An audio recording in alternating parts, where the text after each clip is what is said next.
Eh bien, dites-moi, je crois que nous y sommes. PSG-OM, le match, de l'amour, de la paix entre 2 clubs qui s'aiment énormément. Arrête, arrête, arrête, on va arrêter le massacre ici. PSG-OM, c'est aussi, voilà, 2 Zerbi, VS Luis Enrique VS De Zerbi. Bon, voilà, vous savez très bien tout ce qu'il y a autour de ce match-là et on a beaucoup, beaucoup, beaucoup parlé ces dernières heures de tout l'aspect extrasportif autour de cette rencontre. Moi, je vous propose, comme d'habitude, de nous concentrer à fond sur le football. Ça va vraiment être une vidéo qui va s'adresser évidemment aux Parisiens et aux Marseillais, mais à toutes les personnes qui aiment le football, où on va essayer d'être un maximum objectif concernant les qualités des 2 équipes. On connaît forcément, bah, en tant que Parisien, la qualité parisienne. Si tu es Marseille, tu connais la qualité de ton équipe. On va y revenir de manière globale. Je vous ai préparé, beaucoup d'images, notamment concernant OM Lyon. Je vous ai également préparé, pas mal d'images sur PSG LOSC, qui était, plutôt un très, très bon exemple. Mais voilà, je pense que c'est très, très important de parler football. J'essaierai d'être, le maximum transparent avec vous et je vous donnerai, directement les clés du match, mon ressenti vis-à-vis de tout ceci. D'ailleurs, voilà, autour de ce match-là, il y a De Zerbi notamment qui s'est exprimé, qui évoquait que Luis Enrique, voilà, il a vanté, bien évidemment. Ils ne se connaissent pas personnellement, mais c'est comme il évoque ici, une de ses références. C'est ça qui est très, très intéressant entre ce PSG-là et cet OM-là. Et comme, l'évoque, De Zerbi ici, quand il évoque Luis Enrique, c'est, une de ses références. Quand il a notamment évoqué, ceci juste avant la conférence, enfin, juste avant le match: «J'aimerais faire ça à Marseille», ce n'est pas une blague. En fait, vous allez vous en rendre compte, l'Olympique de Marseille aimerait arriver à devenir à terme, je ne sais pas s'ils vont y arriver, mais c'est le plan de Zerbi et j'ai déjà partagé beaucoup de fois sur cette chaîne, arriverait à être une équipe de très, très, très haute pression, qui maîtrise, qui domine ses matchs et qui laisse très, très peu de choses à son adversaire, comme on peut le voir par rapport au Paris Saint-Germain, comme on peut le voir évidemment dans d'autres équipes européennes, comme le Barça, comme par exemple le Bayern, et cetera. C'est le but à terme. Je ne dis pas qu'ils vont réussir, je ne sais pas, je ne connais pas l'avenir, mais bien sûr qu'il y a des philosophies qui se ressemblent et voilà. Maintenant, avant même de vous parler de ce match-là en tant que tel, d'ailleurs, je vais vous montre quelque chose quand même qui est assez, drôle, mais qui, en dit quand même long, sur, on va dire, le projet de jeu de ces équipes-là, même si bien évidemment, on va vraiment développer. En Ligue 1, regardez, alors là, vous voyez pas trop, je vais, voilà, mettre comme ça la fenêtre.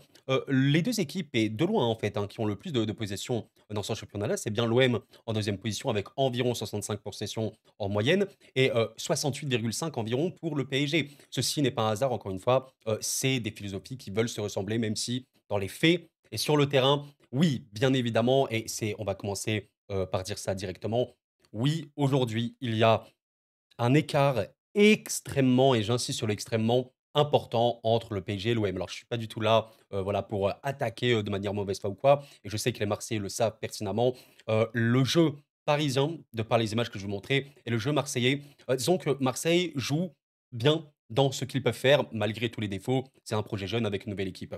Le PSG a vraiment réussi à avoir cette explosion en ces derniers mois et aujourd'hui produit un football à peu près total. Le PSG sait à peu près tout faire sur un terrain de football à un niveau qui est extrêmement stratosphérique. Donc oui, évidemment les gars, là, je suis en train de vous parler de cette affiche. Certes, PSG-OM, soyons très, très clairs, bien évidemment, il n'y a pas de débat quant au fait que le PSG est favori, que le PSG risque de gagner, potentiellement lourdement. Certes, maintenant, j'ai envie de vous parler football.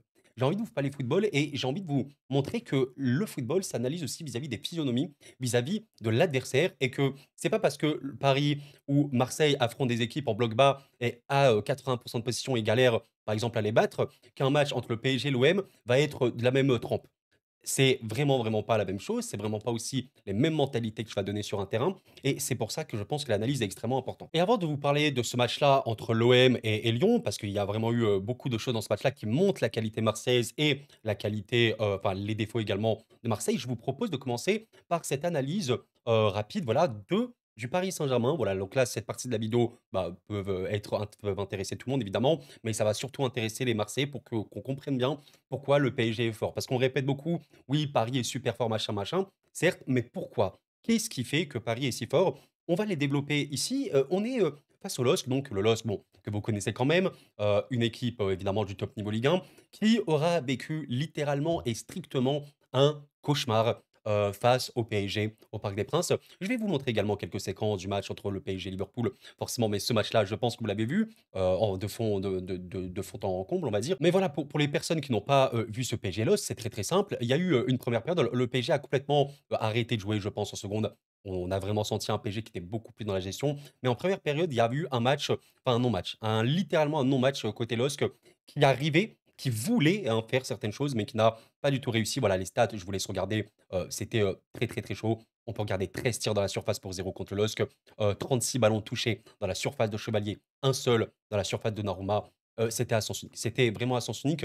Sur la première période, il y a 4 buts pour le Paris Saint-Germain, sachant qu'il y a eu 7 arrêts de Chevalier au total, dont 5 en première période. En première période, Chevalier fait 5 arrêts, dont 2 à minima qui sont assez énormes, et il prend 4 buts. 5 arrêts, 4 buts pour Chevalier en première période. Donc vous vous rendez compte un petit peu de ce qui a pu se passer. Et en fait, sur ce PSG LOSC, et on va directement aborder qu'est-ce que pourrait faire tactiquement cet Olympique de Marseille face au PSG.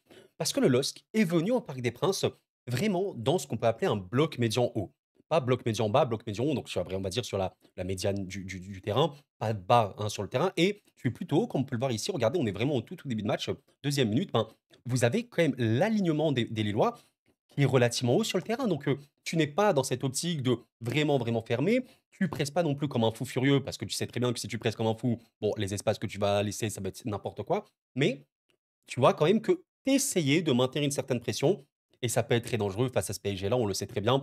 Plus tu vas essayer de les presser, on sait que le PSG arrive à vraiment bien gérer cette pression-là sur le terrain, plus ça va être très compliqué pour toi. D'ailleurs, il faut savoir que dans la conférence de presse, après on va parler de l'analyse du match PSG-LOSC, Valentin Rongier s'est exprimé et voilà, il a évoqué notamment qu'ils ont rien à perdre, qu'ils ont 2 bras, 2 jambes comme nous, enfin bref, un discours de confiance en mode: «Bon, bah, c'est du football et il faut se proposer». Il a ajouté, dans sa conférence que, voilà, l'OM n'y va pas pour poser le bus. Ils veulent jouer notre jeu et il a notamment évoqué, voilà, là, vous le voyez pas trop parce que malheureusement j'ai mal cadré la séquence, mais il dit qu'il aime le visage qui va de l'OM, dans le sens une équipe qui veut dominer ses adversaires, qui veut imposer son jeu. Donc partons du principe que l'Olympique de Marseille vienne au Parc des Princes avec la volonté d'essayer d'avoir le ballon, peut-être pas presser comme des dératés, mais maintenir, bah, comme le LOSC, un sort de bloc médian haut, empêcher les relances parisiennes et essayer de chercher beaucoup de verticalité quand ils auront le ballon. Partons de ce principe-là, du coup, que l'OM ne vienne pas pour poser le bus, même si, comme il évoque un peu plus tard, peut-être qu'ils seront contraints à être beaucoup plus bas sur le terrain, beaucoup plus compact,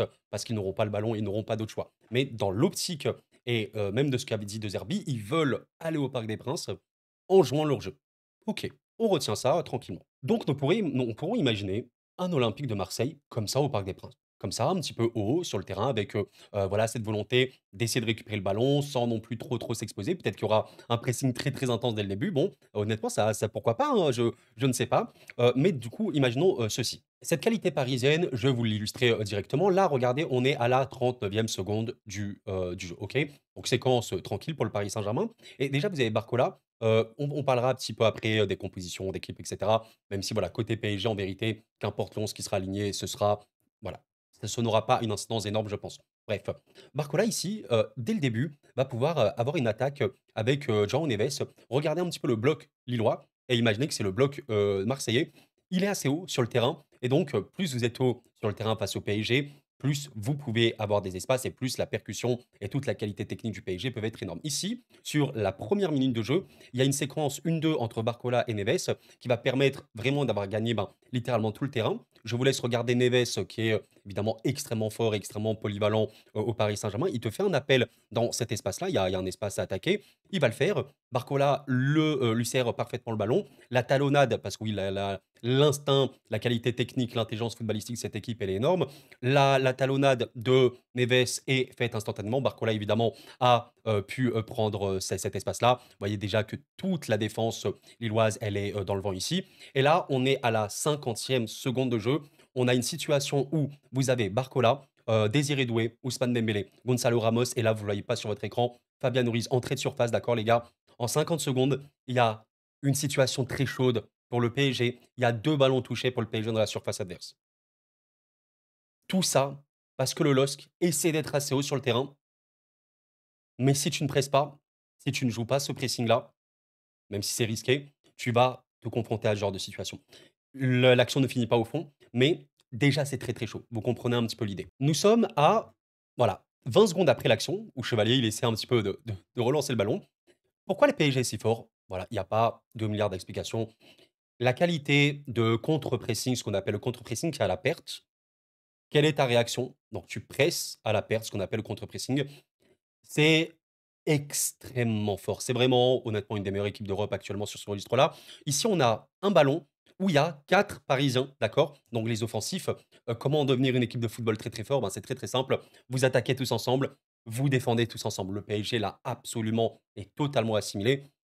Ici, il y a même un positionnement extrêmement important de beaucoup de Parisiens, notamment de Mendes, qui peut surgir à tout moment, sur un porteur. C'est énorme, c'est extrêmement compliqué ici pour le LOSC. Sur l'action d'après, le PSG évidemment va récupérer le ballon et ça va être ça tout le match. En tout cas, toute la première période, ça va être ça, la pression, la pression, la pression. On est environ 30-40 secondes après, il y a le LOSC qui va essayer de ressortir le ballon ici, avec notamment Alexandro. Euh, Ils vont essayer de trouver un petit peu long de ligne, mais encore une fois, regardez le positionnement des joueurs parisiens, notamment des attaquants, il est énorme. Dembélé va pouvoir trouver la tête et ça, c'est vraiment aussi quelque chose qui a beaucoup changé par rapport au PSG du début de saison, c'est qu'avant, à la récupération, le PSG pouvait vraiment partir dans des grosses phases de contrôle. On a le ballon, là par exemple Dembélé a le ballon, il passe en retrait et on reconstruit et on recontrôle. Là, ça a vraiment, vraiment changé. Qu'est-ce qui se passe sur cette action? Dembélé récupère le ballon, va passer à Désiré Doué. Désiré, en une touche de la tête, va repasser à Ousmane. Ousmane, un bon contrôle orienté, va permettre à envoyer à Neves qui s'est projeté. Je pense que vous l'avez vu, regardez. Neves, tac, qui se projette ici dans cet espace-là, c'est exactement ce qu'il faut faire. Neves a le ballon. Regardez d'ailleurs Fabian qui propose, il va proposer un appel ici. Je pense qu'il donne aussi des consignes à Désiré d'y aller pour l'appel exactement. Neves va avoir le ballon. Mais au final, c'était un leurre parce que c'était Hakimi ici qu'il avait eu en une seule touche. Il y a énormément de projections, de verticalité. Et Dembélé peut avoir ce genre de situation avec Neves qui va être intérieur. Donc extrêmement important. Et on a d'autres projections. Toute l'équipe parisienne à la récup va se projeter. Et c'est aussi une des armes énormes. Voilà, là, j'ai pas montré la fin de cette séquence, mais Dembélé va énormément avancer. Il va pouvoir passer à Neves et je pense qu'il y a un arrêt ici de Chevalier. Il me semble, ou peut-être c'est une action un peu plus tard. Et encore une fois, les gars, voilà, je vais pas vous montrer non plus toutes les actions. On est à 2 minutes 10, d'accord? On va regarder la séquence d'après. 2 minutes 34, 20 secondes plus tard, qu'est-ce qui se passe?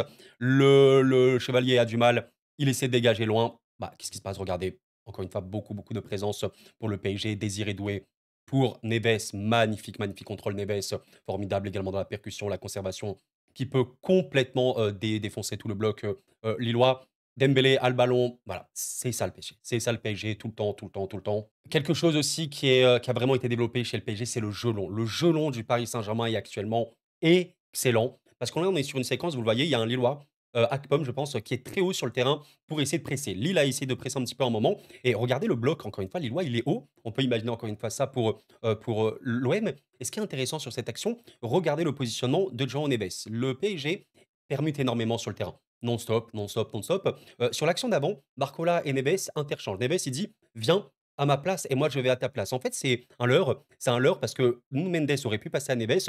Donc il y a littéralement le Lillois ici qui se fait avoir, mais c'est un leurre parce que c'était bien Barcola qui allait avoir le ballon. Et ici, c'est meurtrier parce que vous avez en une seule passe, grâce au leurre de Neves, une action énorme pour le Paris Saint-Germain avec un bloc complètement battu. Le très très bon contrôle orienté ici de Barcola. Regardez-moi cette transversale énorme, énorme de Barcola pour Dembélé. Là, les gars, c'est une situation extrêmement compliquée pour les Lillois. Ouais, voilà, il y a un très, très, très beau, tir de Dembélé, arrêté par, Chevalier, mais ça va revenir sur Barcola qui va ouvrir le score. 5 minutes de jeu, voilà, tu sens que ça va rouler, ça va vraiment, vraiment rouler. Lille est haut sur le terrain, ils essaient, mais c'est un peu trop dur. Je montre une autre séquence après, regardez Chevalier, pas le temps. Je pense que Lille a eu le ballon en première période 5-6 secondes, 7 secondes grand max. Trop de pression. Regardez le positionnement de tous les joueurs parisiens. C'est juste ridicule. Désiré, il est là. Neves est là. Dégagement de Chevalier, tu peux rien faire. Récupération par la défense parisienne. Et encore une fois, cette optique de Lille, allez, bah, on va essayer de les presser. Ok, bah essayez. Essayez. Ah, factuellement, ça ne marche pas. Tellement de moments où tu vas récupérer le ballon. Regardez par exemple ici, il y a une énorme, énorme pression du PSG. Le joueur ici, Lillois, ne peut pas trop trouver des relais intérieurs parce qu'il y a trop de présence. Donc il va essayer un décalage sur le côté opposé. Le ballon, bon, bah, au final, il va partir, il va fuir. Trop loin le Lillois. Et de toute façon, il y avait Nuno Mendes qui aurait pu surgir et récupérer le ballon. C'est un enfer. Bien sûr qu'aujourd'hui, affronter ce PSG-là, c'est un cauchemar, c'est extrêmement compliqué pour toutes les équipes, à part si tu arrives à te hisser à un niveau de pression, un niveau d'intensité comme eux. Voilà, comme à peu près ce qu'a pu faire Liverpool au match retour, mais sinon, c'est beaucoup trop dur. Aussi, une des autres qualités de ce PSG-là qu'on doit développer parce que ça a évidemment beaucoup, beaucoup eu d'impact, c'est Dembélé. Regardez ici, Dembélé, il va trouver une énorme transversale pour Barcola et ce qui est super intéressant, Barcola, en une seule touche, va renvoyer à Dembélé. Et oui, Dembélé, le nouveau neuf du PSG. Alors neuf, il est partout sur le terrain, mais il est beaucoup plus amené à être dans la zone de vérité. Et là, il fait vraiment un appel de buteur. Regardez, il part là sur le terrain, il avance énormément et la passe est énorme. Il y a un énorme retour ici, je pense, de, je sais pas trop qui, peut-être Ribeiro, mais en tout cas, voilà, gros pied ici du défenseur, lillois. Sans ce pied-là, honnêtement, je pense que Dembélé la met comme un vrai buteur. Ouais, bien sûr que Dembélé buteur, c'est un truc qui a énormément changé aussi au PSG. U Une autre séquence que j'ai trouvé assez drôle, regardez, on est, sur, un dégagement qui va être fait par les Lillois. Regardez un petit peu en haut, il y a qui? Il y a Ousmane, il y a Ramos, ouais, très, très, très haut sur le terrain. Chevalier a le ballon, il a même pas le temps de réagir, qu'il y a 3 joueurs parisiens dans la surface. Neves est déjà en train d'harceler à fond, ici le Lillois. Il y a la pression qui a été battue. Bravo, bonne passe. Allez, Hakimi va surgir. Bah oui, forcément, quand c'est pas un, c'est un autre. Hakimi surgit, mais il arrive à passer. Ah, attention, est-ce que Lille va réussir? Peut-être, mais Hakimi fait un gros retour. Regardez ici le mouvement de bras de Doué qui indique à Hakimi: «Vas-y, reste un petit peu ici. Je vais essayer de couper potentiellement une passe là». Qu'est-ce qui va se passer? Ouais, regardez, encore une fois, le bras de Désiré pour Hakimi reste, coupe le ballon, potentiellement là, tu vois? Moi, je vais le couper ici et forcément, intelligence tactique énorme, récupération de Désiré, tellement d'intelligence, tellement de science tactique, tellement de rigueur et de discipline, énorme et donc là, qu'est-ce qui se passe? Vous l'avez compris la chanson, récupération parisienne, projection instantanée, Désiré Doué pour Ousmane Dembélé extrêmement rapidement, crochet, crochet, double crochet. Il va tenter la frappe, ça va être arrêté, par, Chevalier, encore une fois, action haute. Ici, vous voyez le LOSC qui a le ballon, pression énorme du Paris Saint-Germain.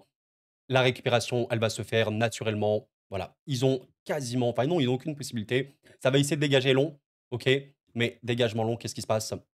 Encore une fois récupéré, là par Beraldo qui était, je crois que c'est Beraldo ici, qui était très, très haut sur le terrain forcément.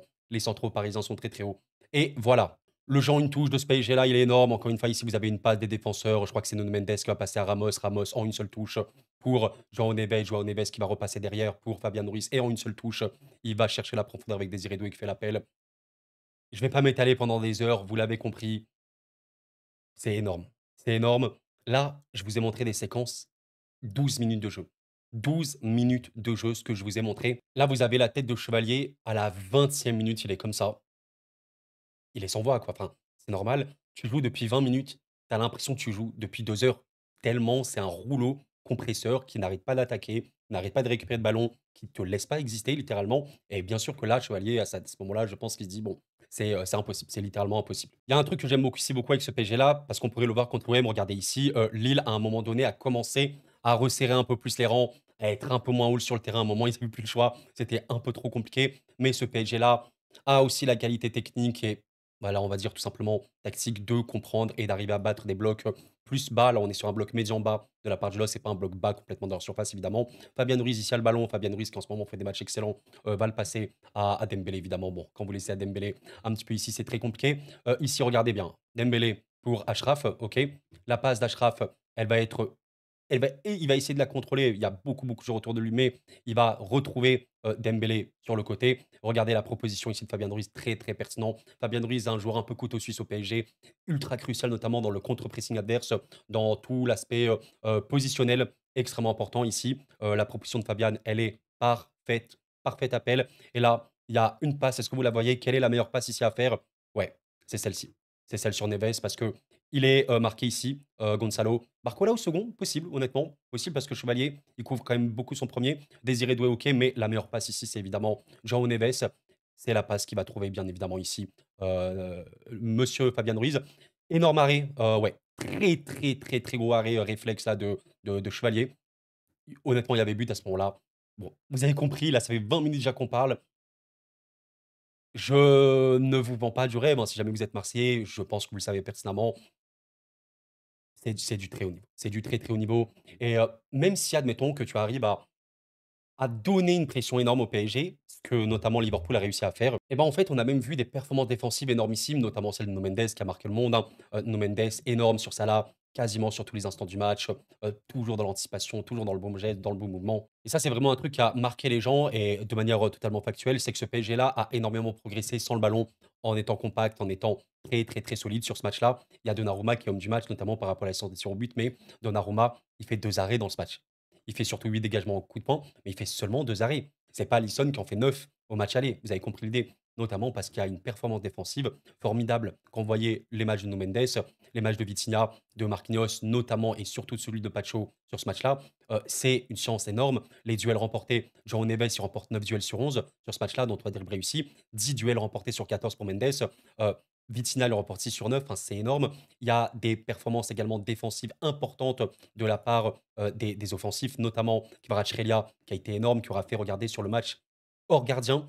Regardez un petit peu, 10 récupérations pour Hakimi, 9 pour Neves, 8 pour Mendes, 7 Vitinha. Et Kvaratskhelia, en tant que attaquant, il a fait 6 récupérations, dont un blocage. Vous vous rendez compte un petit peu, voilà. Bon, ce PSG est exceptionnel. Il y a pas de débat. Alors, en tant que supporter, je suis extrêmement heureux, bien évidemment. Mais je pense que même si tu n'es pas supporter parisien, j'ai vu ces derniers temps des messages dans le sens où ça force le respect. Et bien évidemment que ça force le respect. Je le dis et je pense être objectif en disant ça. Aujourd'hui, à Paris, évidemment, bon, si tu es Marseillais, ça peut se comprendre parce que tu n'aimes pas Paris, c'est normal. Mais je pense qu'aujourd'hui, à part si tu es, enfin, si tu n'es pas Marseillais, si tu te poses devant Paris simplement pour regarder le jeu de cette équipe-là, je comprends pas comment on peut ne pas aimer cette équipe. C'est pour moi, c'est un peu comme le Barça en ce moment ou quoi. C'est des équipes, tu dois les aimer parce que c'est juste le football. C'est tellement ce qui se fait de mieux actuellement. C'est exceptionnel. Donc voilà. Ce qui attend Marseille, ça va être un truc de fou, hein, bien sûr. Voilà, c'est formidable. Et si on parlait un petit peu de l'OM, du coup. Bon, là, je pense que cette partie va surtout intéresser les Parisiens. Voilà, les Parisiens qui aimeraient aussi comprendre comment joue cet OM-là. Et c'est un OM qui a des qualités, hein, notons-le. Même si elle a eu beaucoup de mal, cette équipe, à créer du jeu face à des blocs bas, un peu comme le PSG a pu avoir cette saison, mais beaucoup, beaucoup de mal. Même si cet OM-là peut avoir une maîtrise contre les blocs bas, c'est pas comme si il subissait des milliards d'occasions. Non, il faut pas abuser. Ce qui est intéressant sur ce match-là entre l'OM et Lyon, c'est que Lyon était dans une optique. Alors, évidemment, c'est pas Paris. Regardez un petit peu ici le bloc lyonnais, il est plutôt sur le terrain, mais il n'y a pas vraiment de pressing, hein, ici à Rouli, le gardien Marseille qui peut vraiment prendre le temps de dégager, de tranquillement. Bon, ça va pas arriver contre Paris. Rouli n'aura que très, très, très, très peu de temps pour dégager le ballon. Et en fait, Lyon, Marseille a une vraie qualité d'attaque, des espaces et des profondeurs, je trouve. Ici, regardez ce qui va se passer. Il y a, notamment Murillo, qui va être bien positionné ici. Ça va trouver Murillo, du coup, bah, directement sur ce côté-là. Et vu que la pression, lyonnaise n'est pas bonne, hein, regardez cette simple passe, je crois, de Balerdi va battre 1, 2, 3, 4, 5, 6 joueurs lyonnais. Très, très, très mauvais bloc, ici lyonnais. Bah, ça va permettre à Marseille d'avoir une vraie opportunité. Murillo va vraiment trouver la vitesse avec, Bilal Nadir ici et mine de rien, on a 1, 2, 3, 4, 5, 6 joueurs marseillais pour, on va dire, 3, 4 défenseurs lyonnais. Donc, ouais, quand même, Marseille a cette faculté d'attaquer les espaces, d'attaquer, voilà, de bien jouer ses transitions. Ici, bon, Belanadir va tirer, ça va pas être très pertinent. Je pense qu'il aurait pu passer soit à Merlin, soit peut-être ici dans l'intervalle. Mais voilà, Marseille a cette qualité-là qu'on ne peut pas leur enlever quand même. Je pense d'ailleurs, les meilleurs matchs de Marseille cette saison étaient dans ce genre de scénario où l'équipe adverse était un peu sur le terrain. Marseille arrive à trouver les espaces et arrive à attaquer vraiment tous ces passages-là. Alors, ce que j'aime beaucoup avec cette séquence, c'est que je vais vous illustrer en même temps une bonne qualité de l'Olympique de Marseille, mais en même temps un vrai défaut qu'ils ont. Ici, ben, regardez quand même, et oui, il y a une pression de Marseille. Par rapport à Lyon, Marseille est plutôt sur le terrain, honnêtement, avec Rabiot ici notamment, avec Greenwood, je pense, et essaie d'empêcher la relance de l'OL. Donc voilà, comme De Zerbi l'avait dit, Luis Enrique également, je pense, oui, un de ces exemples, c'est normal. Et le but à terme de cette Olympique de Marseille, c'est créer une pression folle sur les adversaires, les empêcher de jouer. Enfin voilà. Bref, je ne sais pas s'ils vont réussir. Mais en tout cas, ici, c'est l'objectif. Bon, pression ici sur Koumbedi, défenseur lyonnais. Il va essayer de balancer un ballon long. Ça va être récupéré par Cornelius, comme on peut le voir par exemple au PSG. Et l'OM dans la transition, hein, vraiment très très rapidement. Je pense qu'il va avoir un ballon voilà, trouvé pour Rabiot. Ça va envoyer directement, tac, ici dans la surface. Ça va revenir un petit peu. Au final, ça revient sur Rongier. Il y a quand même une pression hein, voilà, ici de la part des Marseillais, mais pressing un petit peu inconstant et un peu défaillant.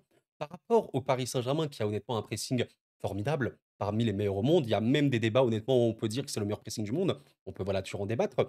Le pressing marseillais est bon, mais a des failles et on le voit notamment ici, regardez, il va y avoir une relance de Noama, ballon perdu ici par Angers et une transition contre même très, très, très fort des Lyonnais et en fait, c'est un peu le problème de cet Olympique de Marseille, c'est que le pressing n'est pas coordonné. Par exemple, ici, on a, je pense, Højbjerg qui fait quand même son retour, OK, mais il y a honnêtement, des comportements, notamment ici de Murillo ou de Balerdi, qui reculent énormément. Je pense que si c'était le PSG sur cette action-là, on n'aurait, pas qu'un seul joueur, hein. Avec, Tolisso, je pense que Tolisso ici, on en aurait un, 2, 3, comme on l'a pu voir tout à l'heure pour le PSG LOSC, où tu as une sorte de je sais pas, de cercle, toile d'araignée sur les joueurs adverses, du PSG pour vraiment les comprimer au maximum et les empêcher d'exister. Ici, on n'a que Højbjerg sur, Tolisso.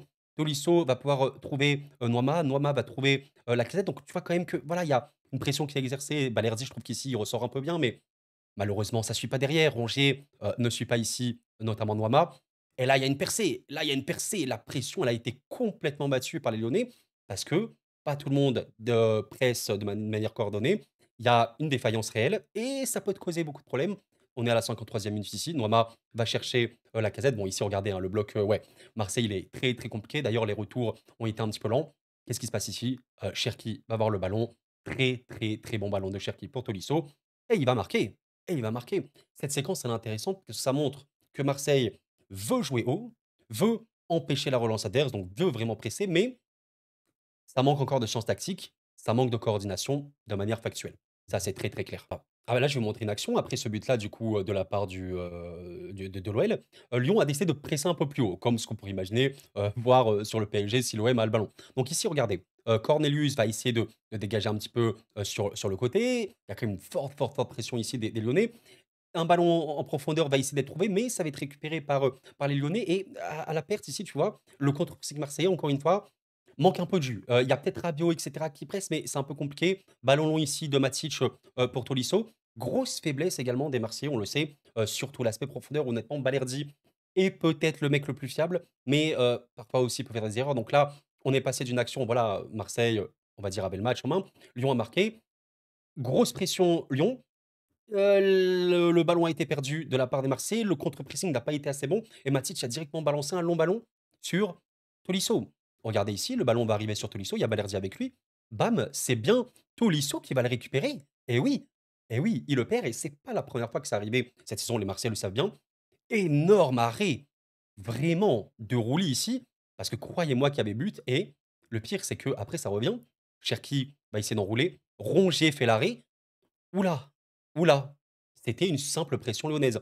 Ça peut être un peu dur. Ça peut être un peu dur et voilà, les Marseillais le savent bien. Il suffit, d'arranger en fait ce contre-pressing, notamment la perte, qui ça pourrait être que meilleur, hein, bien évidemment. Donc, ces failles, on le sait très bien côté OM. D'ailleurs, juste après, cette action, le ballon revient sur Cherki. Regardez, il y a environ 10 secondes qui se sont écoulées, donc le bloc marseillais peut revenir, mais Cherki va fixer Luis Enrique.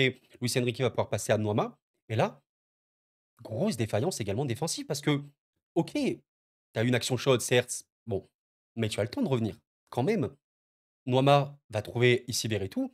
Heu, L'espace déjà que vous avez ici sur le terrain, il est important. Donc évidemment que Verretou peut aller l'attaquer.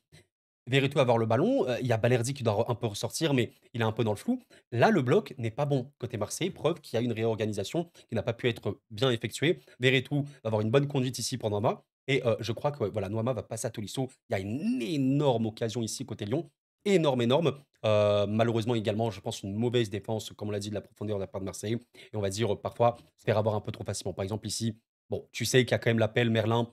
Bon, il se fait avoir Merlin, on sait que c'est pas le plus grand défenseur côté OM et ici Tolisso va tirer. Il aurait peut-être pu, passer à Lacazette. Il y avait peut-être un bon retour ici de Cornelius et ouais, il y a un ballon qui passe à rien, des cages de Rouli. Donc évidemment, vous vous en doutez, si vous êtes Marseillais notamment ou si vous êtes Parisien, oui, Marseille devra absolument éviter ce genre de désorganisation parce que bon, contre Paris, bah, ça peut être extrêmement douloureux, vous le savez pertinemment. Je vais vous montrer cette action pour la forme, même si je pense qu'elle n'arrivera pas, contre le PSG parce qu'on là, on a un Lyon un peu en bloc médian bas. Bon, honnêtement, si ce genre d'action arrive face au PSG, bah, alors c'est que le PSG a sûrement arrêté de jouer.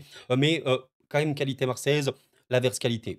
Je trouve quand même qu'ils ont, des bons joueurs de verticalité. Ici, on a Højbjerg qui va trouver Rongier. Rongier instantanément pour, Rabiot. Rabiot qui va talonner pour Greenwood. En 3-4 passes, tout le bloc lyonnais va être battu. Il y a une grosse, grosse action ici, de la part de Greenwood. Tu as vraiment une position de but. Ici, tu peux frapper, tu peux essayer de rentrer un peu. Je crois que Greenwood ici va rentrer surface. Il y a cette qualité de verticalité, certaine côté Marseille, il faut le dire. Et comme on l'a dit un peu plus tôt, cette qualité, en fait, à attaquer tout simplement les espaces. Par exemple, ici, Gouiri était rentré. Là, je sais pas, c'est pas Gouiri qui va le faire, je crois que c'est Rabiot qui va passer. Il y a beaucoup, beaucoup d'espace à attaquer. On pourrait peut-être imaginer cette action dans le match PSG-OM s'il y a un corner, par exemple, parisien. Si il y a un contre Marseille, OK, Marseille sait plutôt bien le faire. Ici, voilà, il y a Gouiri qui va taper directement le ballon entrée de surface et enfin, à l'intérieur de la surface et c'est bien, ça va marquer au second poteau. OK, ils peuvent le faire, ils en vrai, ils le font même bien. D'ailleurs, vous savez que l'OM a beaucoup marqué cette saison. Ils ont notamment beaucoup marqué dans ces moments-là, où ils ont quand même, oui, cette capacité à avoir des situations réelles, même si l'OM, attention, ce n'est pas l'équipe en Ligue 1 qui génère le plus d'occasions. Après Paris, c'est, Monaco. Après, je pense que c'est Lyon. Après, je pense que c'est peut-être Lille. Marseille arrive 5e ou 6e, donc voilà. Mais il y a quand même des qualités de transition et de compte qui peuvent être importantes. Encore une fois, pour vous illustrer cette verticalité, Lyon dans un bloc, on va dire haut, bah, le pressing, on le sait, pas le meilleur pressing. Balerdi va trouver Luis Enrique en bas. Ouais, Luis Enrique va trouver le très, très, très bon intervalle ici. Donc voilà, ici, on pourrait imaginer, le PSG avec des mecs comme Ruiz, comme Neves, empêcher ce genre de ballon. Mais bon, ça joue en une touche, c'est bien, c'est intelligent, ça va trouver Rongier. Rongier va passer ici, voilà, directement pour Murillo, il me semble. Ouais, les appels, voilà, là, il y a une bonne projection. Là, c'est honnêtement bien. Bon, tu passes à Gouiri, tu as une situation de 3 contre 2. OK, ben regarde, tu vas passer à Greenwood. Au final, il laisse passer le ballon sur, Merlin. Merlin va passer à Murillo. Tu as une vraie action collective, enfin, tu vois? Si tu es objectif, voilà les gars, soyons objectifs. Oui, ça peut bien jouer, ça peut avoir des calculs d'actions. Tu as battu là la pression haute, tu as une très bonne séquence, ça finit pas au fond, il y a un bon arrêt de Péry. Tu as été bien, honnêtement, tu as été bien sur cette action. Et je pense qu'on va à peu près terminer sur ça. C'est, cette action a mené au second but marseillais. Et oui, le second but de Marseille, il est arrivé, beh, on parlait tout à l'heure du pressing de l'OM qui pouvait être un peu défaillant. Parfois, il peut être bon. Ici, gros pressing pour le coup Marseille, hein, qui est très haut sur le terrain. On voit encore une fois Koumbedi qui a essayé de dégager long. Malheureusement pour lui, ben, ça a été récupéré par un joueur Marseille. Ici, j'arrive pas trop à voir c'est qui. Et toujours dans cette optique, on se projette très rapidement. Ici, on a, je pense, Højbjerg qui a le ballon. Il y a beaucoup de choses à aller attaquer. Højbjerg va passer à Greenwood. Greenwood va faire un très bon ballon lobé pour Højbjerg qui a réussi à totalement battre la défense lyonnaise. Voilà, mauvaise lecture ici des Lyonnais. Bon ballon du coup pour Højbjerg qui s'est projeté après la passe. Højbjerg va passer à Rabiot et il va finir. Voilà, vous avez, je pense, un peu compris l'idée. Évidemment, tout ça, c'est juste de l'analyse d'image, de l'analyse tactique un petit peu de comment jouent ces équipes-là. Maintenant, la physionomie entre les équipes, vous le savez bien. Par exemple, sur ce genre d'action que je vous ai montré, Rabiot qui peut marquer parce que Højbjerg fait un très bon appel. On peut légitimement imaginer qu'ici, on aura un Parisien sur lui parce que l'appel est lu. Le Paris Saint-Germain a, oui, une chance énorme au niveau de la lecture du jeu. Il y a toujours Pacho, il y a toujours Marquinhos, il y a même Mendes, bah, voilà, qu'on l'a vu contre Liverpool ou quoi. Toujours quelqu'un pour arriver à lire le ballon et pour le récupérer. Donc ça va être évidemment extrêmement compliqué pour, les Marseillais, vous le savez très bien. La dernière séquence que je vais vous montrer, c'est celle-là les gars, qu'on pourrait vraiment imaginer voir, face, au PSG par exemple. Admettons que le PSG doit faire une relance par Donnarumma. Et ben regardez cette action, on a une pression de malade ici de Marseille, OK. Péry va réussir à trouver ici le côté droit et Marseille vraiment a un problème de profondeur extrêmement important. Il y a un gros pressing ici de Marseille. Qu'est-ce que va faire les Lyonnais? Ils vont essayer de trouver des relais intérieurs et beaucoup de verticalité et de profondeur. Ça va bien ressortir ici sur Noma. Ça va trouver, je crois, Tolisso. Non, pas Tolisso, je sais pas trop c'est qui ici. Et la passe longue. La passe longue. Là, ici, on se dit, bah ouais, mais Koro, ok, il passe longue. Bah, tu vois que la passe a été ratée parce que Murillo, il revient.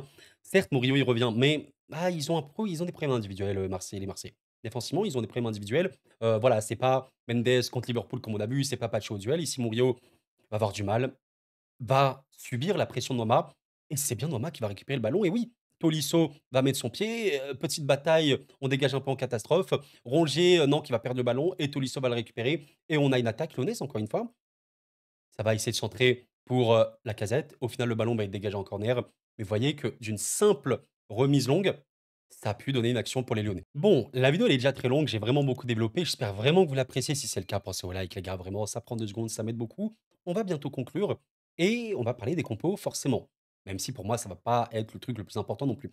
Côté, parisien, on a une absence probable. Marquinhos sera absent, probablement remplacé par Balerdi, je veux dire, par Beraldo. Bon, OK, c'est pas vraiment, je pense, l'absence la plus importante vu la qualité parisienne, on le sait.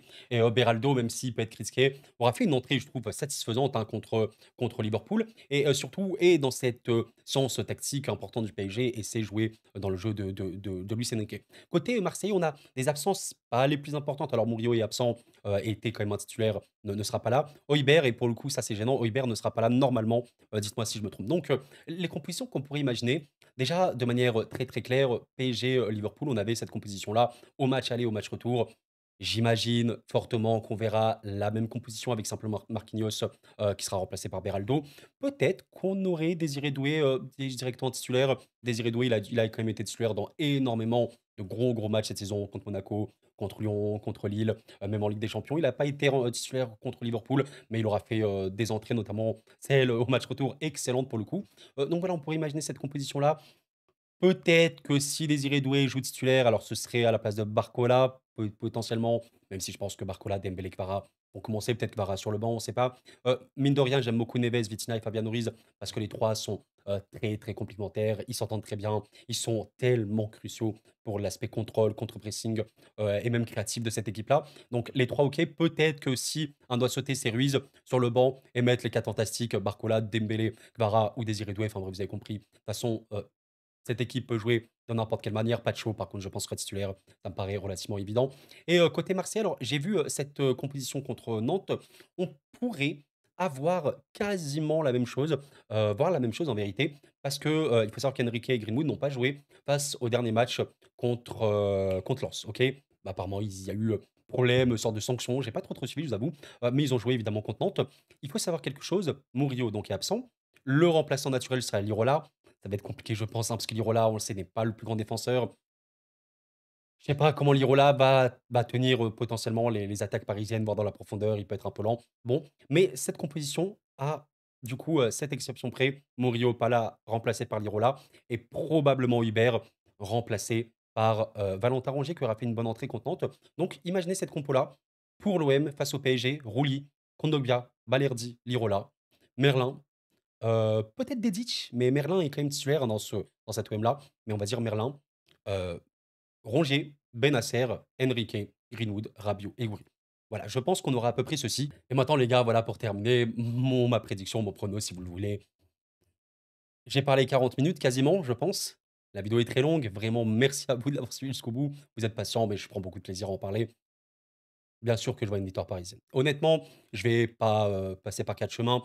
J'essaie, vous le savez si vous me suivez sur cette chaîne depuis quelque temps, mon but sur cette chaîne, c'est de véhiculer mes émotions, ma passion à 2000 et aussi, bien sûr, relever d'une objectivité. Sinon, pour moi, ça n'a pas trop d'intérêt, de parler, foot.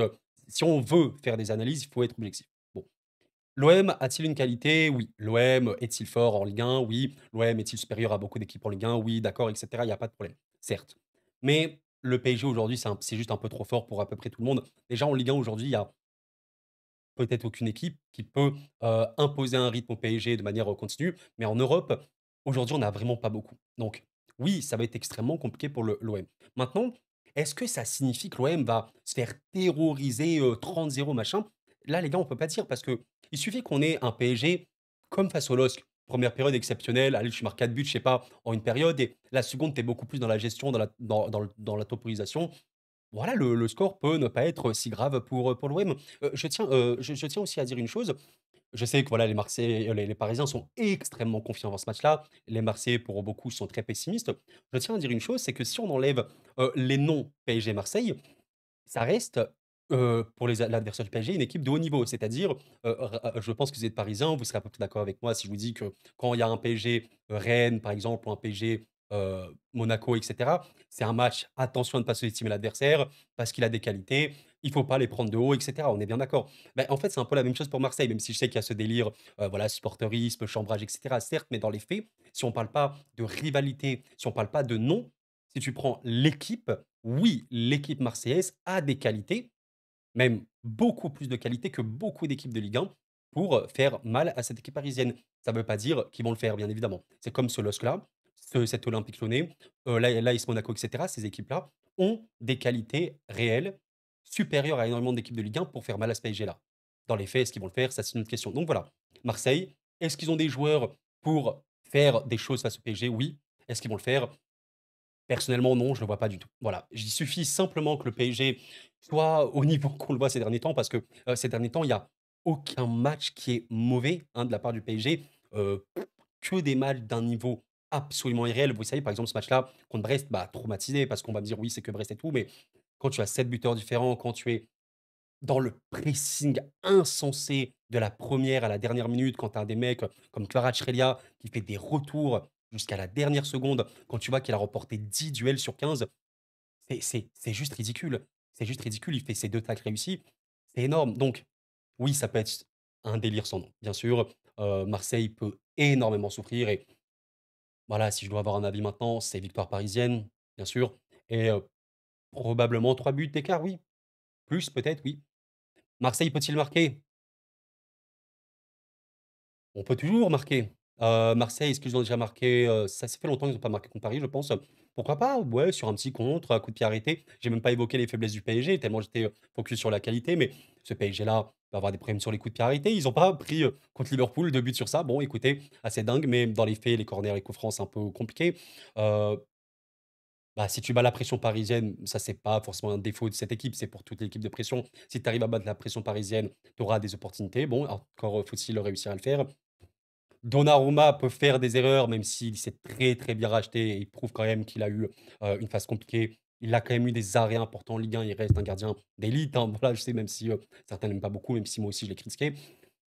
Il y a il y a très peu de défauts, hein, cette équipe parisienne. C'est, voilà, objectivement. Bon, en tout cas les gars, la vidéo elle est énorme, une des vidéos les plus longues, je crois, d'analyse de match. Merci de l'avoir suivi. Avant de partir, pensez vraiment au like, je mets beaucoup de temps à faire ces vidéos, des heures et des heures. Là, il est tard dans la nuit pour vous dire, je voulais vraiment vous faire cette vidéo, je ne pouvais pas. Je voulais vraiment vous la faire avant, le match. Elle est là, merci donc à vous et bah, voilà, je vous souhaite tout simplement un bon match et cetera. J'espère que le match ne va pas rentrer dans des débordements, ne va pas être arrêté et cetera. J'espère que voilà, d'un point de vue arbitrage, on n'en parlera pas, pitié. J'ai pas envie de lire des mots comme arbitrage après le match, juste voilà, un match de football et voilà, je vous souhaite juste de profiter évidemment si vous êtes Marseillais, bon, voilà, la saison, elle se base pas que sur ça, on le sait, mais c'est évidemment le classique, donc tu veux le gagner forcément et moi, voilà, en tant que Parisien, j'espère que Paris, bah, s'ils doivent gagner 6-0, qu'ils gagnent 6-0 et voilà, je serai extrêmement content et voilà, tout simplement, c'est le football. Bref, excellent match à vous les gars. J'espère que vous avez apprécié la vidéo. Prenez soin de vous, c'était Koro et à la paix sur vous.